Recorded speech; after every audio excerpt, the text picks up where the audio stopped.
অনেক দিন পর গ্রামে ফিরে দেখলাম দূরপাল্লা গাড়ির যাত্রী ও স্টাফদের স্নানের সুবিধার্থে রাস্তাতেই পুকুর তৈরি করা হয়েছে।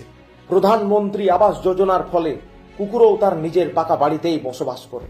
গ্রামগঞ্জের মানুষও এখন টেকনোলজিতে এতটাই উন্নত যে শুধুমাত্র জেনারেটর দিয়ে গাড়ি চালানো সম্ভব। সাইলেন্সারটা কেবল একটু লম্বা হয়ে যায়। ডমিনোজ আর পিৎজা হাট এখনো না এসে পৌঁছালো, কেএফসি তার ব্রাঞ্চ গ্রামে খুলে ফেলেছে। তফাৎ এটাই যে গ্রামে তারা ভাজা চিকেনের জায়গায় পোড়া ইট সাপ্লাই করে। যে কোনো পরিস্থিতিতে গ্রামের মানুষ তাদের সততার পরিচয় দেয়।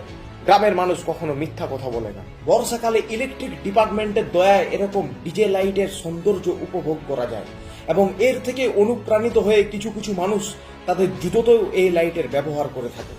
আমাদের গ্রামের বাড়িগুলিতে গেট থাকার গুরুত্বটাই বেশি, আশেপাশে বাউন্ডারি ওয়াল থাকার প্রয়োজনীয়তা খুব একটা নেই।